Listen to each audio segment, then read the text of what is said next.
여러분 안녕하십니까? 여수 MBC 뉴스투데이입니다. 고병원성 AI로 인한 이동 제한 조치가 모두 해제됐습니다. 전라남도는 5월 말까지 특별 방역 대책 기간을 운영하며 빈축사의 환경검사를 통과해야 입식을 승인하는 제도도 유지하기로 했습니다. 전라남도는 대신 지난 1월 장흥을 마지막으로 고병원성 AI가 추가 발생하지 않았다며 전남의 이동 제한 조치는 모두 해제한다고 밝혔습니다. 6.13 지방선거를 앞두고 단체장이 바뀔 예정인 민선 7기 고흥군의 발전 구상이 제시돼 관심을 끌고 있습니다. 교육 여건 개선과 일자리 창출을 통한 지역민의 삶의 질 개선이 핵심입니다. 최효식 기자입니다. 박병종 군수의 3선 연임으로 고흥군은 이번 지방선거를 통해 새로운 리더십이 들어섭니다. 때문에 민선 7기 고흥 군정의 방향은 벌써부터 세간의 관심거리가 되고 있습니다. 광주전남연구원이 내놓은 고흥군 발전 구상의 핵심은 하늘을 품은 바다의 고장, 남해안 관광의 신흥 메카 구축과 미래 성장 동력의 확보, 맞춤형 복지의 실현과 접근성 개선을 통한 투자 유치 등을 주요 골자로 하고 있습니다. 고흥군은 지난 10여 년간 경제와 교육을 두 축으로 하는 전략을 세워 인프라 구축과 규제 개혁은 물론 개인 소득 증대와 관광 활성화에 치중했습니다. 유동인구 창출을 위해서 그래서 관광 인프라 부분, 비전 고흥관광 2천만 시대 비전을 선포를 해서 지금 한창 관광 인프라도 상당 부분 확충이 되고 있는 상태입니다. 정주 인구를 늘리고 삶의 질을 개선하는 것을 궁극적인 목표로 우선은 관광 개발과 일자리 창출을 통한 유동인구의 증가가 발등에 불입니다. 민선 7기 고흥군의 발전 구상에는 이 같은 목표의식이 고스란히 담겨 있습니다. 녹동항 정비와 우주항공산업, 스마트팜 단지 조성과 맞춤형 행복 서비스, 섬 개발과 도시 재생 사업 등 10대 핵심 과제가 고흥의 미래 청사진입니다. 관광 자원을 조금 더 활용할 방법을 찾아야 되고요. 그래서 그런 것들을 이용해서 청년층을 유입하고 일자리 미스매치를 해결하는 정책이 필요할 것 같습니다. 고흥군은 오는 2026년을 목표로 중장기 발전 10개년 계획을 수립하는 등 민선 7기 이후를 이미 준비하고 있습니다. 최근 신청사로 이전한 고흥군이 지방선거 이후 민선 7기 출범과 함께 하늘과 바다에 그려갈 고흥의 미래상이 벌써부터 주목받고 있습니다. MBC 뉴스 최우식입니다. 여수 금오도 관광 활성화를 위해 관광 기반 시설을 확충해야 한다는 의견이 제시됐습니다. 여수시에 따르면 지난해 8월부터 추진한 금오도 관광 활성화를 위한 연구 용역 결과 비렁길 코스마다 특색 있는 이름을 붙여 스토리텔링화하고 폐교와 빈집을 전시 공간이나 펜션으로 활용하는 방안이 제시됐습니다. 이와 함께 섬 내 부족한 교통수단을 보완하기 위해 해상택시를 도입해야 한다는 의견도 주목을 받았습니다. 여수시는 이번 용역 결과를 토대로 관련 부서와 협의를 거친 뒤 사업비를 확보해 각종 개선 사업을 추진할 계획입니다. 광양 옥룡사지 동백숲을 국내 최대 동백 군락지로 조성하는 사업이 추진됩니다. 광양시는 옥룡사지 동백숲을 중심으로 백계산 일원회, 오는 2020년까지 30억 원을 들여 해마다 50헥타르씩 3년에 걸쳐 150헥타르의 국내 최대 동백 군락지를 단계적으로 조성할 계획입니다. 광양시는 이를 위해 오는 16일 백계산 동백 특화림 조성을 위한 첫 나무 심기 행사를 갖습니다. 6월 지방선거를 앞두고 교육감 직선제 폐지 논란이 다시 불거졌습니다. 교육감 선거와 관련한 폐해를 없애자는 법안 발의 배경을 두고 당사자들은 비민주적 발상이라며 반발하고 있습니다. 김종수 기자입니다. 유권자의 뜻에 따라 교육수장을 뽑는 교육감 직선제가 자리 잡은 것은 지난 2010년. 정책의 독립성과 다양성을 위해 추진된 교육감 직선제로 학생 인권과 무상급식 등 다양한 의제가 학부모들의 관심을 받았습니다. 하지만 일부 정치인들의 교육감 직선제 폐지에 다시 불을 붙이면서 논란이 예상되고 있습니다. 바른미래당 김동철 의원이 발의한 개정안은 현행 선거제도의 폐단을 막자는 것이 핵심 골자입니다. 이념과 성향에 따른 갈등 해소와 선거 과정에서 발생할 수 있는 부정과 비리 예방을 위해 광역단체장과 러닝메이트 선거를 치르자는 것. 하지만 지방선거를 석 달에 앞두고 이 문제가 다시 수면 위로 떠오르면서 출마 예정자들은 이해할 수 없다는 입장입니다. 이른바 진보 교육감이 대거 당선되자 지난 보수 정권에서 추진했던 폐지 움직임과 궤를 같이 하고 있다는 겁니다. 진보 교육감이 상대적으로 많이 됐다. 어떤 특정 정당에게 불리하니까 바꿔야 한다. 이런 맥락에서 나왔던 것 같습니다.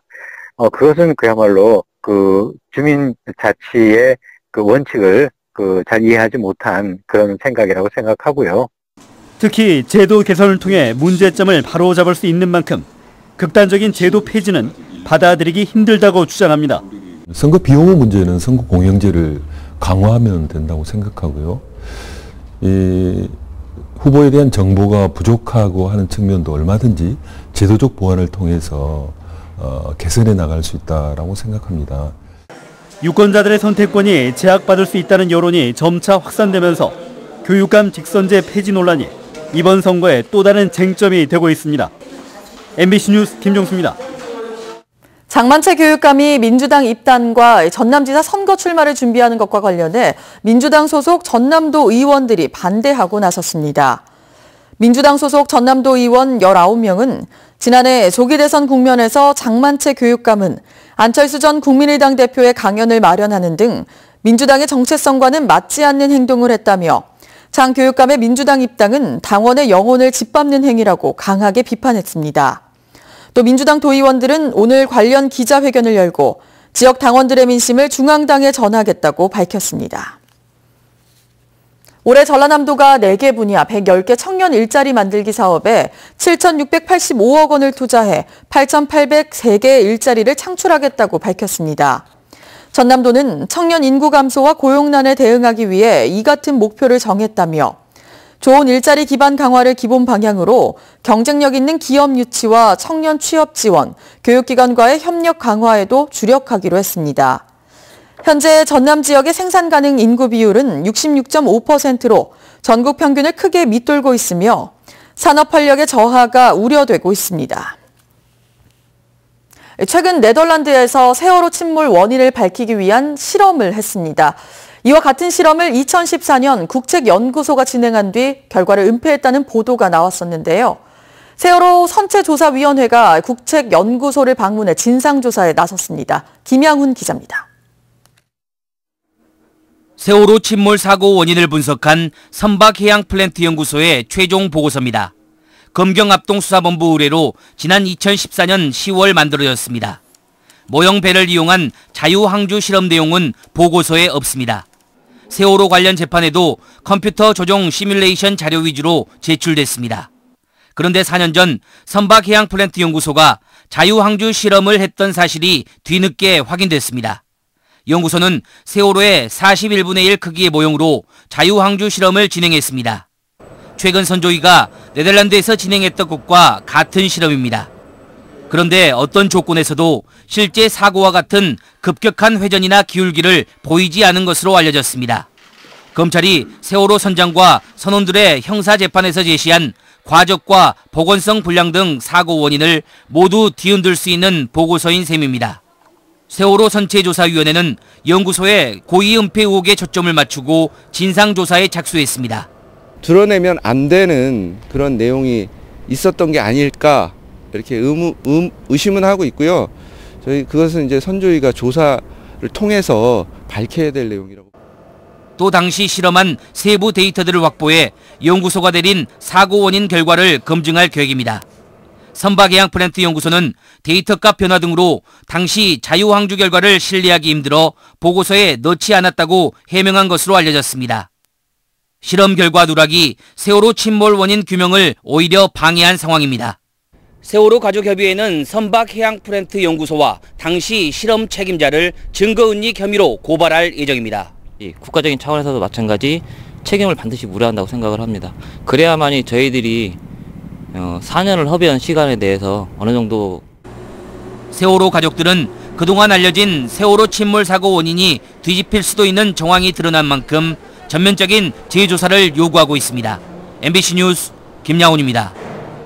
전국 공무원 노조 순천시 지부는 어제 성명을 내고 시 공직자의 청와대 국민청원권에 대해 사실규명과 재발 방지 대책을 요구했습니다. 순천시 지부는 성명에서 공직사회에서 조직 논리와 관행의 미명하에 벌어졌던 불미스러운 일들이 청와대 청원과 지역 언론을 통해 드러났다며 부당한 외압 등의 여부와 책임 소재 규명을 촉구했습니다. 이와 함께 해당 공직자가 제기했던 문제가 사실로 확인될 경우 순천시장이 직원과 시민들에게 즉각 사과해야 한다고 주장했습니다. 고흥군의회가 고흥군 조직 개편안의 심의를 보류했습니다. 고흥군의회는 어제와 오늘 이틀간의 일정으로 임시회를 열고 이국 2담당관 신설과 한계사업소 폐지 등을 골자로 하는 행정기구 설치 조례안과 공무원 증원 조례안 등을 처리할 예정이었으나 일부 의원들이 반대해 보류했다고 밝혔습니다. 느낌이 있었는데 오늘은 출근길마저도 온화합니다. 특히 포항의 경우는 13도까지 올라 있고요. 포항은 3월 중순의 아침 기온으로는 이 지역 관측이 시작된 지난 1943년 이후 가장 높은 기온을 보이고 있습니다. 또 서울도 14.1도까지 올라 있는데요. 낮에는 더욱 따뜻해지겠습니다. 한낮에 서울이 20도, 광주 23도, 구미는 24도까지 올라 남부지방 곳곳은 덥게도 느껴지겠습니다. 날씨였습니다.